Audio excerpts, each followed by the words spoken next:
जो ये नई पीढ़ी आ रही है ना, जो बहुएं के मेरा छोरा उसके चक्कर में घर में झगड़ा करे, पति का प्राण खाए, और आने वाले समय में दिक्कत ये है कि तेरा क्या होगा रे कालिया। ये जो नई पीढ़ी, नई जनरेशन जो हो रही है, अब इनको क्या होना। अभी तक तुम लोग तो निभा रही हो और तुम्हारी बहुएं भी तुम्हें निभा रही हैं, कोई दिक्कत नहीं, पर इसलिए कभी कभी बहुओं से कह दिया करो हमारी तो निभ गई रे बेटा, अब तेरा क्या हो दिक्कत, हमारी तो गई। इतने दिन निकल गए, बचे कुछ 7 दिन थे, भागवत में निकल गए। आज कौन सा दिन है? तीसरा। कितना बचा? 4। यूं निकल जाए, कल चौथा हो जाएगा, परसों 5वां, 6ठा।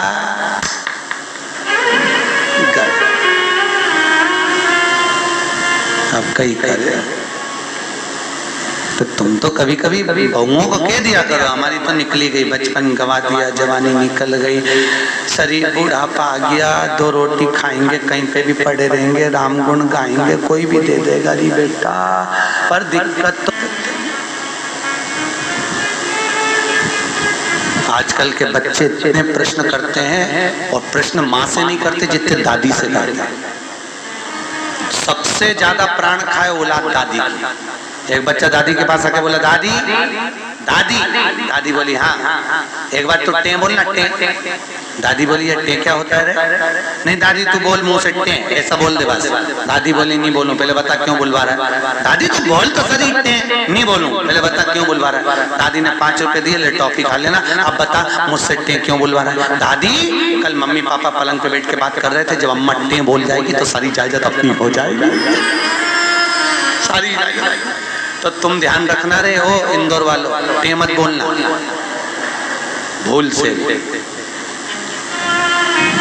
बच्चे इतना प्रश्न करें। एक छोटा बच्चा अपनी दादी की गोद में आकर बैठ गया, बोला दादी दादी। दादी बोली हाँ। आज वो पड़ोसी है ना लल्लू, हाँ, उसके यहाँ पे बूंदी का रायता बना, बूंदी बनी, सेव बना, पूड़ी बनी, सब्जी बनी चना की।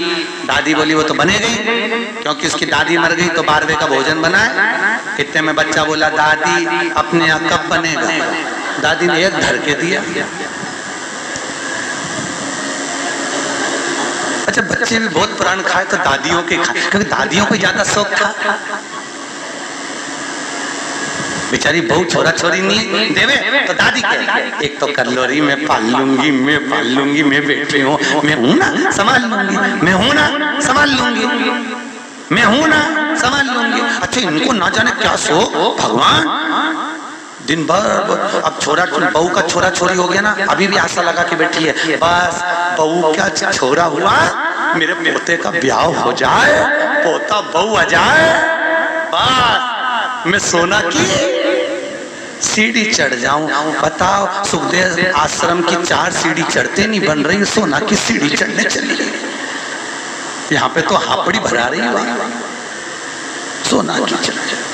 और औलाद भी ऐसी, और पोता भी हो गया तो सोने की सीढ़ी जब दादियों की चढ़ाए, कई जगह हमको बुलाएं देखने के लिए, गुरुजी आओ हमारी अम्मा सोने की सीढ़ी चढ़ रही, तो इतनी सी सोने की सीढ़ी बनवाए,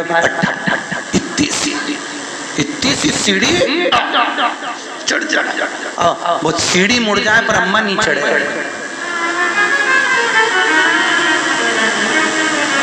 कब चढ़ती थी सोना की सीढ़ी? गरुड़ पुराण में लिखा है सोने की सीढ़ी जब परपोता हो जाता था और डोकरी मरती थी, तब अर्थी पे सोने की सीढ़ी चढ़ती थी। और आजकल कब चढ़ती है? जीते जी तू तो जा, अभी जा। ब्राह्मण कभी नहीं करता, इसलिए आज भी सोने में ब्राह्मण भोज नहीं होता। कभी देखा आप लोगों ने? सोने सीढ़ी में कभी ब्राह्मण भोज नहीं होगा, क्योंकि सोने की सीढ़ी का भोजन कभी ब्राह्मण नहीं करता। क्योंकि सोने की सीढ़ी जिस दिन मरता है उस कहाँ प्रणाम करते हैं? मंदिर के पीछे पीछे, जितना आगे प्रणाम नहीं करेंगे उससे ज्यादा पीछे करेंगे। कौन से शास्त्र में लिखा है कि मंदिर के पीछे प्रणाम करो? कौन से पुराण में लिखा है कि मंदिर के पीछे प्रणाम करो? कहीं लिखा देखा?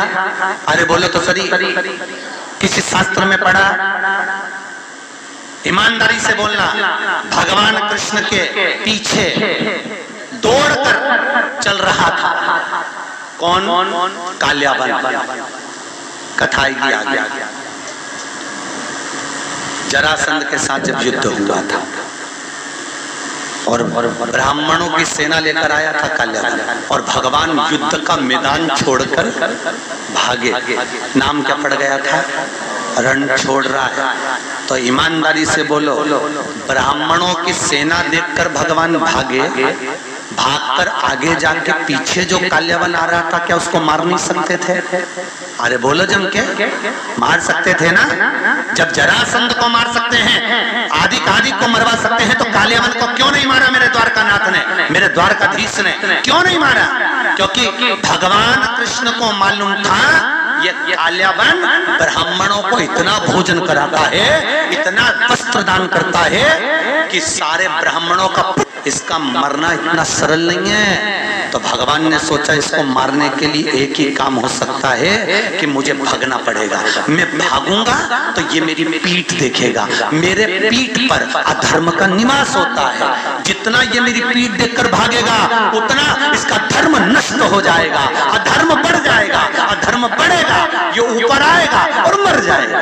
इसलिए भगवान भागे, अपनी पीठ दिखाकर भागे, और पीठ जितनी काल्यावन ने देखी, ऊपर जाते से मुचकुंद के नेत्र द्वारा जलकर भस्म हो गया। इसलिए हमारे हिंदू धर्म की रीति है कि मंदिर के पीछे अधर्म का निवास होता है। इसलिए मंदिर के पीछे जितना तुम प्रणाम करोगे उतना तुम्हारा पाप बढ़ेगा, पुण्य नष्ट होगा, उतना पुण्य नष्ट होगा। अब सोचो तुमने कितना पाप कमाया, बोलते जाओ। अरे बोलो तो रे, आप कितना कमाए और पुण्य कितना कमाया? सामने लोग कम प्रणाम करते हैं, बस बेचारी ये परिक्रमा कर रही थी, थक गई, दीवार से टिक के खड़ी हो गई, तो दूसरी ने देखा पीछे प्रणाम करो तो कुछ मिलता होगा, दूसरे ने चालू करी, उसका देखे तीसरी ने चालू करी, तीसरे को देखे चौथी ने चालू करी, पूरा भारत की भूमि सब गंजी हो गई उसी के चक्कर में। सब ये कर्म पाने लगे सब। तो बेचारे वो तो कहीं कहीं के संत विद्वान थे, कहीं कहीं के महात्मा विद्वान थे, तो उन्होंने मंदिर के पीछे फोटो चिपका दिया भगवान का कि कम से कम इन्हें पाप तो नहीं लगेगा, तो फोटो चिपका दिया कि कम से कम आगे भगवान का भी दर्शन हो जाएगा। बेचारे संतों ने कृपा कर दी, पर तुम में अक्ल नहीं आई रे दादा, कहीं कहीं। और पूरे भारत की भूमि पे तुम कहीं पे भी घूम के देखना, जितने मंदिर मिलेंगे सब में पीछे लोग प्रणाम करते मिलेंगे। उनको समझाओ तो कोई समझे वे? अरे बोले तो सही, क्या मालूम था क्या धर्म समाज पुण्य। ऐसी कई गलतियां हैं जो हम जीवन में करते रह रहे हैं, बहुत गलतियां करते हैं हम, बहुत। दिए के अंदर ही बत्ती रख के जला दें, परिक्रमा कर लें, ऐसी कई गलतियां हम अपने जीवन में कर रहे हैं, और भगवान से आशा रख रहे हैं कि भगवान हमको तार देगा, स्वर्ग भेज देगा। कहीं नहीं जाएगी, यहीं पड़ी रह जाएगी, फालतू की बात। सुधारो।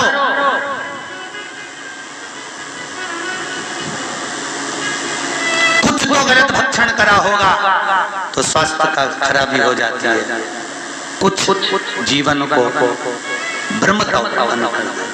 हमें बचना उस भ्रम से, हमें डरना उस भ्रम से। महाराज भरत जी महाराज हिरण की योनि में पड़ गए, हिरण की योनि से निकले, संतों की परिक्रमा कर कर तो वापिस मनुष्य देह मिल गई, नाम भरत पड़ गया। बड़े भाई ने कहा खेत पे से चिड़िया उड़ाना, एक बार की उड़ाई, दूसरे बार न उड़ाई। राम जी को खेत, राम जी की चिड़िया ना उड़ाई। राजा जड़ भरत नाम पड़ गया, भरत जी को जड़ भरत। जड़ मतलब पागल, पागल मतलब मूर्ख। पागल प्रमोशन होता है, समझदारी डिमोशन होती है। पागल क्या है? अरे बोलो जम के, प्रमोशन। आपको कोई पागल कहे, बड़े प्रसन्न होना, बड़े बड़े। अगर कोई आपको पागल कह रहा है तो उसमें प्रसन्नता होना चाहिए, समझदार नहीं बनना अपना। कभी जिंदगी में मत बनो समझदार। घर में दो तरह की बहू होती है, एक समझदार एक पागल। जो समझदार होती है वो 24 घंटे काम में लगी रहती। क्यों काहे बजा रहे हो? दो तरह एक समझदार है एक पागल। समझदार लगी हुई है 24 घंटे, पागल है वो सबसे पहले डेंटिंग पेंटिंग करके खा पी के बुझ जाए। उसको कोई सुध नहीं क्या हो रहा है क्या नहीं हो रहा है, उसको कोई मतलब नहीं। आग लगे बस्ती में अपन रहो मस्ती में। मीरा को, कर्मा को, नामदेव, ध्रुव, प्रहलाद, रामकृष्ण परमहंस, भारत की भूमि के जितने संत हुए लोगों ने उनको पागल ही तो कहा है, क्योंकि भगवान की भक्ति में जो डूब गया लोग कहते हैं वो पागल हो गया। महाराज भक्ति में भरत जी महाराज ने राजा राहुगण को ज्ञान दिया। कपिल मुनि के आश्रम में राजा राहुगण गए हैं, बाबा कपिल ने भी उनको ज्ञान अर्जन कराया। समय आया आगे हिरण्यकश्यप ऊपर न अंदर न बाहर, न अस्त्र से न शस्त्र से, न दिन में न रात में, न नर से न पशु, सब रूप में मैं मरूं ना ये विचार किया। घर आए, पत्नी नहीं थी, इंद्र के यहाँ से नारद जी के यहाँ, नारद जी के यहाँ से पत्नी और पुत्र को लेकर हिरण्यकश्यप के पुत्र का नाम है जिसने आते ही भगवान के नाम का हिलाद करा, वो प्रहलाद हुआ। प्रहलाद लेकर आए, विद्या अध्ययन करने भेजा। जिसको गर्भ का ज्ञान हो उसे बाहर के ज्ञान की जरूरत नहीं पड़ती, गर्भित ज्ञान प्रथम होता है। प्रथम ज्ञान है गर्भ का। इसलिए हमारे यहाँ पर बुजुर्ग माताएं कहती हैं गर्भवती नारी को भजन करना चाहिए, कीर्तन करना चाहिए, कथा सत्संग श्रवण करना चाहिए। पर आज के जमाने में डॉक्टर कह देते बेड रेस्ट, पलंग पे पड़ी रहो, दिन भर टीवी देखती रहो, और दिन भर टीवी में ढिसुम तो वो औलाद भी ऐसी पैदा होती है दिन भर ये वो तोड़ती फिरती है। मिले रोती मिले तो औलाद भी ऐसी पैदा हुई है, 1 मिनट सकनी नहीं बैठे, 1 मिनट। कई बुजुर्ग माताओं को तो बहुत गुस्सा आ जाता है, कह देती है बहू हमारी भी 4 औलाद थी, खिला दो पटक दो, आराम से खेलती रहे, ऐसी औलाद तूने पैदा करी है 2 मिनट चैन से नहीं रहते, 2 मिनट। कई माताएं महाराज हिरण्यकश्यप ने पूछा,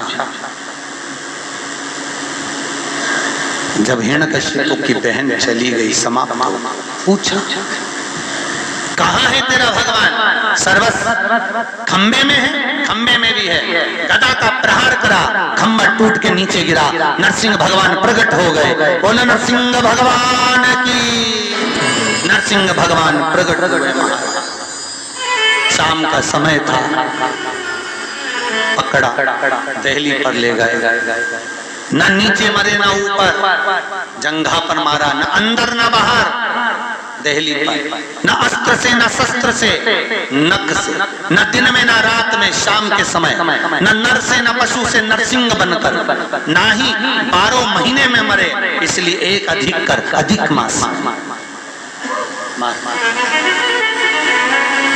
हाथों को फाड़ा, आते निकाल कर गले में धारण करा, देवताओं ने पुष्पों की वृष्टि करी। बोलो नरसिंह भगवान की। नरसिंह भगवान का आनंद सुख प्राप्त हुआ। प्रहलाद जी ने स्तुति करी है महाराज। नर हरि नंद लाल भजो नरसिंह गोपाल, नर हरि नंद लाल भजो नरसिंह गोपाल, नर हरि नंद लाल भजो नरसिंह गोपाल, नर हरि नंद लाल भजो नरसिंह गोपाल, भजो नरसिंह गोपाल, भजो नरसिंह भजो नरसिंह गोपाल। नर हरि नंदलाल भजो नरसिंह गोपाल। नर हरि नंदलाल भजो नरसिंह गोपाल। नर हरि नंदलाल भजो नरसिंह गोपाल। नर हरि नंदलाल भजो नरसिंह गोपाल। बोल नरसिंह भगवान की। भगवान नरसिंह आनंद में रहकर प्रहलाद को जिह्वा से चाट कर पशुता दर्शाते हैं। स्तुति कर आनंद सुख प्रहलाद जी महाराज पाते हैं। आगे गजग्रह का वर्णन। एक सुंदर सरोवर में हाथी स्नान करने गया। मगर ने पांव पकड़ा, छूटता नहीं, बहुत प्रयास किया। अंत में पूरा परिवार जब हार गया तब भगवान को बुलाया। भगवान ने आकर सुदर्शन उठाकर उस मगर का शीश काटा है, हाथी का पांव छूटता है। हो नाम का सुर भगवान का स्मरण कर कर जाता है। कोई नहीं आता, कोई। तो कहते हैं ना, जब कोई नहीं आता मेरा शाम आता है।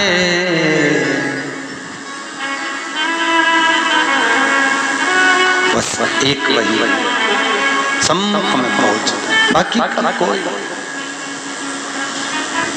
अच्छा, मरते समय लोगों को फोन करके क्यों बुलाते हैं? आप लोगों को मालूम हो तो जरूर बताओ मुझे। बुआ जी आ जाओ, अम्मा जा रही है, मतलब बुआ की यमराज से अच्छी पट्टी हो सकता है यमराज बुआ जी को देख के छोड़ जाए, पड़ोसन को उठा के ले जाए, या बुआ की आंख से डर जाए। कई लोग मामा जी आ जाओ, अम्मा जा रही, मामा जी आ गए। अच्छा, मरने वाले से पूछा भी जाता है, देखो कौन खड़ा, पास में बुआ जी खड़ी, मामा जी खड़े, काका जी खड़े, और अम्मा इधर मुंह फेर लेती, इन्हीं के कारण तो मर रही। आंख में से आंसू झड़ते रहते हैं, मुंह से बोल नहीं पाती। परिवार के लोग कहते तुम्हें पहचान गई इसलिए रो रही है, अम्मा से पूछो इसलिए रो रही, पूरी जिंदगी लगा दी खोल लो तुम में, तुम्हारे कारण मर रही इसलिए रो रही। ऐसे ना कह देना परिवार वालों से, हमारे मरते समय जब प्राण छूटे डॉक्टर अपना काम करे, पलंग के पास में कोई मत खड़े होना।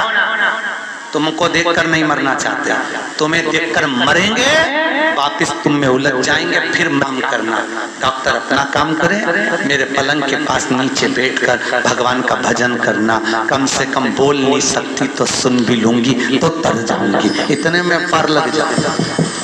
भजन चित्त कर, स्मरण करें, भजन करें, बस नाम जप। मुख में हो राम नाम, राम सेवा हाथ में, तू अकेला नाही प्यारे, राम तेरे साथ। अंतिम समय में वो साथ।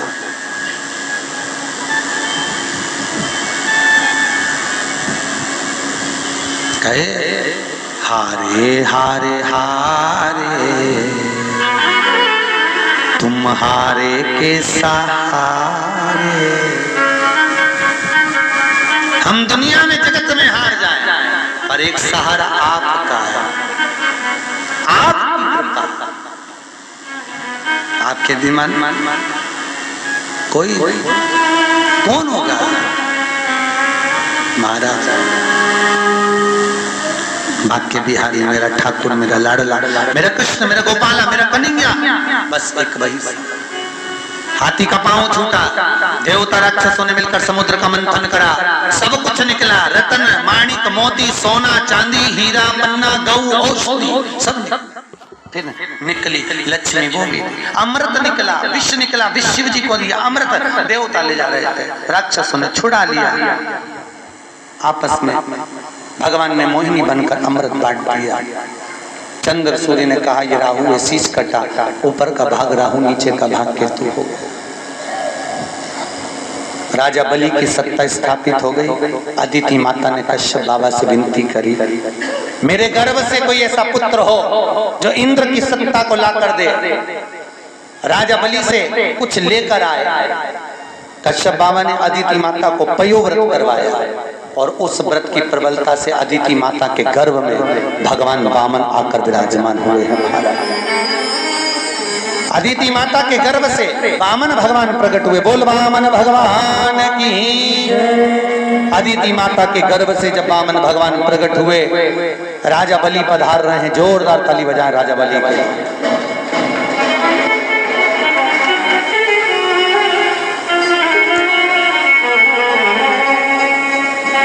राजा बलि के दरवाजे पर वामन भगवान भिक्षा मांगने के लिए जा रहे हैं। 3 पग भूमि का दान मांगने के लिए जा रहे हैं। 3 जोरदार ताली बजाएं, वामन भगवान पधार रहे हैं। तेरे द्वार खड़ा भगवान भगत भर दे रे झोली, भगत भर दे रे झोली। तेरे द्वार खड़ा भगवान भगत भर दे रे झोली, भगत भर दे रे झोली।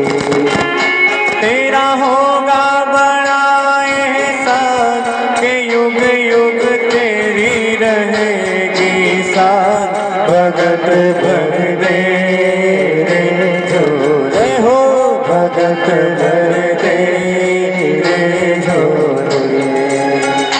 तेरे द्वार खड़ा भगवान भगत भर दे रे झोले। राजा बलि के दरवाजे पर वामन भगवान भिक्षा मांगने के लिए खड़े हुए। महाराज 3 पग भूमि का दान दे दीजिए। आवाज आई, राजा बाहर जाकर भिक्षा के लिए बोलते हैं, ब्राह्मण देवता को क्या दूं? 3 पग भूमि का दान चाहिए। महाराज 3 पग भूमि में तुम सही से सो नहीं सकते, बैठ नहीं सकते, करोगे क्या? महाराज आपका काम देने का, मेरा काम लेने का, आप दीजिए।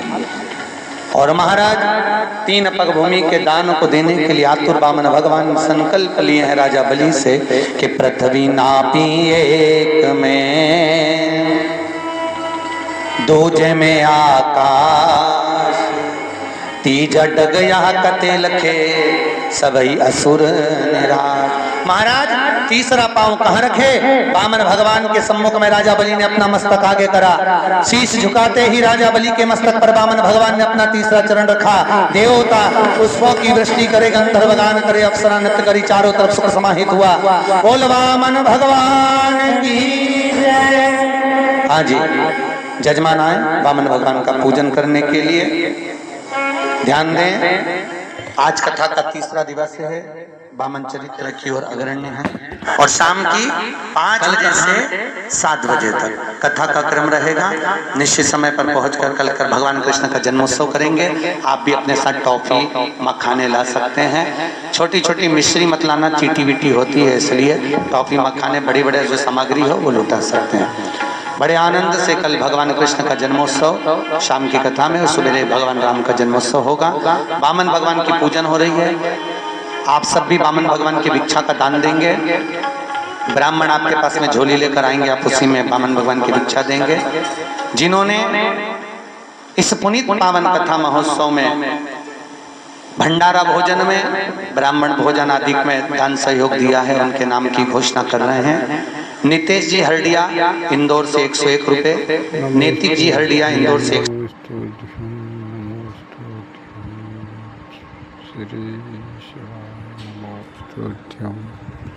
श्री शिवाय नमोस्तुभ्यं।